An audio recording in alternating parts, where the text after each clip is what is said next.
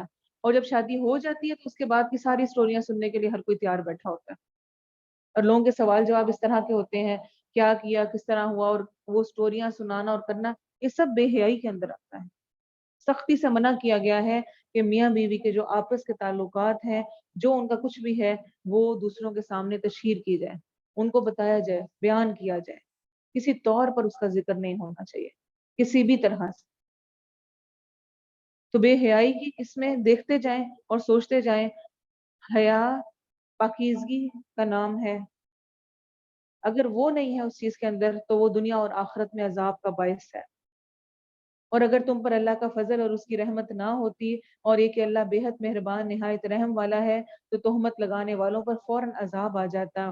یا ایھا الذین آمنوا لا تتبعوا خطوات الشیطان, اے لوگوں جو ایمان لائے ہو شیطان کے قدموں کے پیچھے مت چلو, اور جو شیطان کے قدموں کے پیچھے چلے وہ تو بے حیائی اور برائی کا حکم دیتا ہے. اور اگر تم پر اللہ کا فضل اور اس کی رحمت نہ ہوتی تو تم میں سے کوئی بھی کبھی پاک نہ ہوتا. اور لیکن اللہ جسے چاہتا ہے پاک کرتا ہے, اور اللہ سب کچھ سننے والا, سب کچھ جاننے والا ہے بے شک. تو یہ اللہ کی طرف سے اللہ کی رحمت ہوتی ہے کہ اگر انسان پاکیزگی کے راستے پر رہے. یہ جو ہے نا, یہ عشق محبتیں اور ان چیزوں میں پڑ جانا اور پھر اس میں اپنے بس میں نہ رہنا, یہ بہت بڑی آزمائش ہوتی ہے. اور اگر اللہ نے اسے محفوظ رکھا ہوا ہے اور نفس پاک ہے تو یہ بھی اللہ کی بہت بڑی رحمت ہے, اللہ کا فضل ہے انسان پر. اور تم میں سے فضیلت اور وسعت والے اس بات سے قسم نہ کھا لیں کہ قرابت والوں اور مسکینوں اور اللہ کی راہ میں ہجرت کرنے والوں کو دیں, اور لازم ہے کہ معاف کر دیں اور درگزر کریں. کیا تم پسند نہیں کرتے کہ اللہ تمہیں بخشے, اور اللہ بے حد بخشنے والا نہایت مہربان ہے. یہ آیت نازل ہوئی جب ابو بکر رضی اللہ عنہ کی خالہ سعد بہن کے بیٹے تھے نا, یہ مستہ بن اساسہ. تو کیا تھا, ابو بکر صدیق ان کو نہ کچھ ان کے لیے وظیفہ مقرر کیا ہوا تھا, چونکہ ان کے حالات اچھے نہیں تھے. جب ابو بکر صدیق نے دیکھا کہ ان کی بیٹی پر تہمت لگانے والوں میں وہ شامل ہے, تو انہوں نے کہا کہ اب میں اس کو وظیفہ نہیں دوں گا کہ اس نے میری بیٹی پہ تہمت لگائی ہے, نا کہ میں اس کے ساتھ احسان کا معاملہ کرنے والا ہوں. تو اس پر یہ آیت نازل ہوئی کہ تم میں سے فضیلت اور وسعت والے اس بات سے قسم نہ کھا لیں کہ قرابت داروں اور مسکینوں اور اللہ کی راہ میں ہجرت کرنے والوں کو دیں, اور لازم ہے کہ معاف کر دیں اور درگزر کریں. کیا تم پسند نہیں کرتے کہ اللہ تمہیں بخشے, اور اللہ بے حد بخشنے والا نہایت مہربان ہے. جب یہ آیت نازل ہوئی تو ابو بکر نے کہا کیوں نہیں, میں تو پسند کرتا ہوں کہ اللہ تعالیٰ مجھے بخش دے. چنانچہ انہوں نے وہ وظیفہ دوبارہ مقرر کر دیا اور اس میں کبھی کمی نہیں کی. اتنا بڑا الزام لگانے میں شامل تھا. لیکن اللہ تعالیٰ نے کیا کہا, جب بھی کبھی کسی کو معاف کرنے کو دل نہ کرے نا, تو بس اس چیز کو سوچ لیں جو آیت نمبر 22 کہہ رہی ہے کہ کیا تم یہ پسند نہیں کرتے ہو کہ اللہ تمہیں معاف کر دے. ہم چاہتے ہیں نا کہ ہم سے بڑا گناہ بھی ہو جائے, بڑے سے بڑی زیادتی بھی ہو جائے, تب بھی اللہ مجھے معاف کر دے. تو پھر میں کیوں نہیں دوسروں کو معاف کر سکتی. اس نیت سے معاف کریں کہ یا اللہ جو دوسرے لوگ ہیں, جو زیادتی میری وجہ سے ہوئی ہے, آپ میری وہ زیادتیوں کو معاف کر دیں, ان گناہوں کو معاف کر دیں. بے شک وہ لوگ جو پاک دامن بے خبر مومن عورتوں پر تہمت لگاتے ہیں اور دنیا اور آخرت میں لعنت کیے گئے, اور ان کے لیے بہت بڑا عذاب ہے. جس دن ان کی زبانیں اور ان کے ہاتھ اور ان کے پاؤں ان کے خلاف اس کی شہادت دیں گے جو وہ کیا کرتے تھے. ہر چیز بولے گی. ہم رسول اللہ صلی اللہ علیہ وسلم کے پاس تھے, حدیث میں آتا ہے انس بن مالک کی, آپ صلی اللہ علیہ وسلم ہنسے اور فرمایا کیا تم جانتے ہو میں کس بات پر ہنسا ہوں؟ ہم نے کہا اللہ اور اس کا رسول بہتر جانتے ہیں. فرمایا بندے کی اپنے رب کے ساتھ گفتگو پر. وہ کہے گا اے میرے رب کیا تو نے مجھے ظلم سے پناہ نہیں دی؟ اللہ فرمائے گا کیوں نہیں. تو وہ کہے گا پھر میں اپنی ذات پر اپنے سوا کسی گواہ کو نہیں مانتا. اللہ فرمائے گا آج تجھ پر تو خود ہی کافی گواہ ہے, اور کرامن کاتبین گواہ کافی ہیں. یعنی وہ چاہے گا کہ اپنے منہ سے گواہی دے. چنانچہ اس کے منہ پر مہر کر دی جائے گی اور اس کے اعضاء سے کہا جائے گا بولو. چنانچہ وہ بول کر اس کے اعمال بتائیں گے. پھر اسے بات کرنے کی اجازت دی جائے گی تو وہ اپنے اعضاء سے کہے گا تمہارے لیے دوری اور ہلاکت ہو, میں تمہاری طرف ہی سے تو دفاع کر رہا تھا. تمہیں ہی بچا رہا تھا اور تم ہی میرے خلاف بول پڑے. تو اس دن جس طرح زبان آج دنیا میں بولتی ہے، یہ خاموش ہو کر یہی ہاتھ بولیں گے ان ہاتھوں سے کیا کیا، یہی آنکھیں بولیں گی کیا گند دیکھا، یہ کان بولیں گے کیا کچھ گند سنا، اور یہ زبان بولے گی اس طرح سے کیا کہ کچھ اس سے غلط استعمال کیا.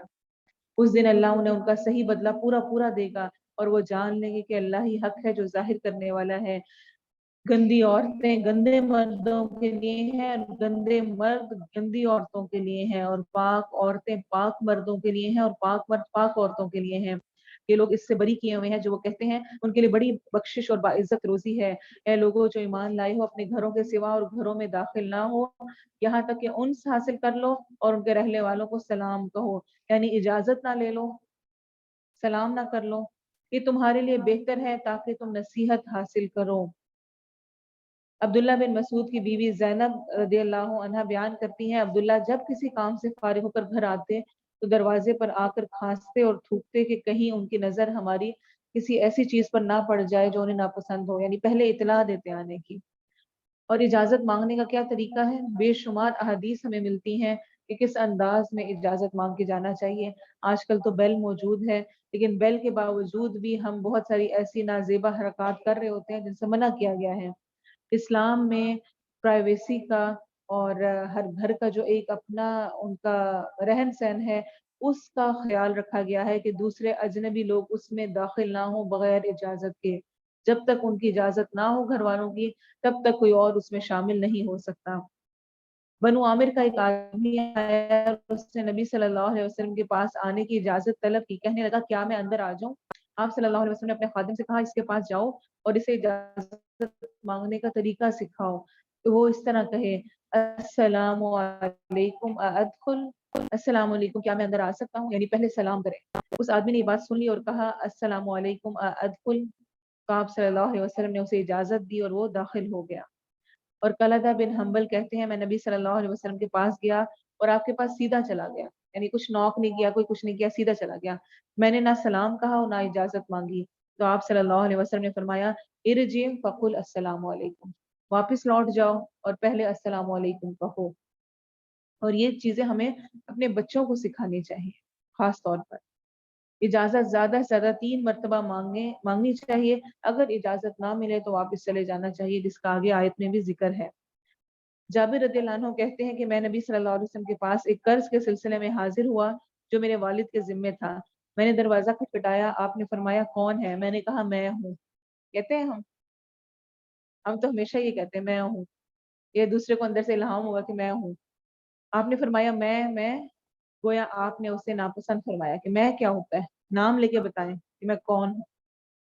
یہ ساری چیزیں ہمیں بھی رائج موجود ہے نا، اسی لیے منع کیا گیا ہے کہ ایسے نہیں سلام کریں، نام لے کر بتائیں کہ آپ کون ہیں. آنے سے پہلے اجازت مانگیں، فون کر کے پوچھ لیں، بغیر اجازت کے کسی کے گھر نہ جائیں. یہ ہمیں آداب سکھائے گئے ہیں کس طرح سے ہم نے دوسروں کے ساتھ ملنا ہے، رہنا ہے، برتنا ہے. پھر اچھا ایک تو ہے نا باہر گھر، اور ایک گھر کے اندر کا معاملہ بھی ہے. اس کی آیات بھی سورہ نور کے اینڈ پر آئیں گی. بچوں کو غلام ہے جو گھر میں رہنے والے ہیں ان کو بھی کیا طریقہ ہونا چاہیے. یہ نہیں کہ ایک کمرے سے دوسرے کمرے میں بغیر اجازت کے داخل ہو جائے. نوک کرنے کا اور پھر پوچھ کے داخل ہونا یہ انتہائی ضروری ہے.